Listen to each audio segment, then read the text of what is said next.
Assalamu alaikum for everyone. I am Sunam Khan and welcome to my YouTube channel Sunam's Creative Corner. آج کا ہمارا topics ہے don't take to medicine of cold water. ٹھنڈے پانی کے ساتھ دوا نہیں لینا چاہیے.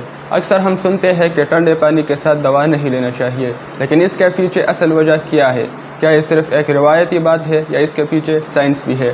اس لیکچر میں ہم اس کے تمام پہلو پر روشنی ڈالیں گے. سب سے پہلے نمبر پر جسم کا درجہ حرارت اور نظام ہضم. ہمارا جسم تقریباً 37 سینٹی گریڈ 98.6 فارنہائٹ درجہ حرارت پر کام کرتا ہے. جب ہم ٹھنڈا پانی پیتے ہیں، خاص طور پر دوا کے ساتھ، تو معدے کی حرکت سست ہو جاتی ہے، ہاضمہ کمزور پڑ جاتا ہے، دوا کا حل ہونا اور جذب ہونا سست ہو جاتا ہے. دوسرے نمبر پر دوا کا اثر کم ہو سکتا ہے.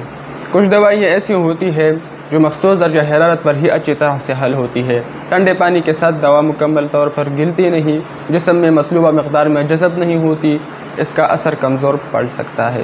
تیسرے نمبر پر گلے پر منفی اثرات. اگر کوئی فرد گلے کی خرابی یا نزلہ زکام میں مبتلا ہو، ٹھنڈا پانی دوا کے ساتھ گلے کو مزید خراب کر سکتا ہے. کھانسی یا انفیکشن مزید بڑھ سکتا ہے.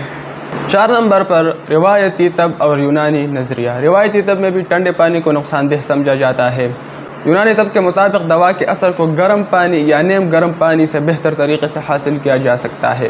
ٹھنڈا پانی مزاج کو خراب کر سکتا ہے.